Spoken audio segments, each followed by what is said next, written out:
भगवान की इच्छा से साधु बनिया को थकान महसूस हुई। जब थकान महसूस हुई तो साधु बनिया ने कहा कि हमको रास्ते में कहीं विश्राम करना चाहिए, तो आगे चलना चाहिए।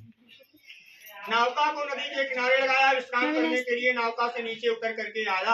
अब इधर भगवान सत्यनारायण की इच्छा थी तो भगवान सत्यनारायण भी प्रकट हो गए और वो दंडी रूप में आए। दंडी एक संप्रदाय है, तो दंडी संप्रदाय में भगवान आकर के प्रकट हुए। साधु बनिया के पास आए, नौका के पास आए और साधु बनिया से तर्क किया कि साधु वैश्य वर्तमान समय में तेरी नौका में क्या रखा हुआ है।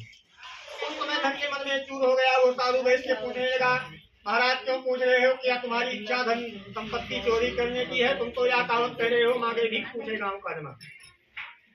वैसे तो वर्तमान समय में मेरी नौका में इसमें लता पत्ते धनिया मिर्चा इत्यादि रखे हुए, ऐसा कड़वा वचन कहा और निष्ठुर वचन कहा। तो भगवान ने कहा, त्रिदंडी स्वामी ने कहा, बच्चा तुम जैसा कह रहे हो भगवान वैसा ही करें, तुम्हारी नौका में लता पत्ते धनिया मिर्चा ही हो जाए। ऐसा कह करके त्रिदंडी स्वामी नदी के समीप एक स्थान पर बैठ गए। कुछ देर के बाद जब साधु बनिया की थकान नौका पर आया, देखा, निरीक्षण किया तो जहाँ पर धन संपत्ति होनी चाहिए वहाँ पर उसको धनिया मिर्चा लता पत्ते। अब धनिया मिर्चा देख करके बनिया के तो होश उड़ गए कि अभी अभी तक तो सोना चांदी हीरा जवाहरात, तब ये धनिया मिर्चा कहाँ से आ गया। बेचारा बड़ा व्याकुल हुआ, व्याकुल होकर के जमीन पर गिर पड़ा, बेहोश हो गया।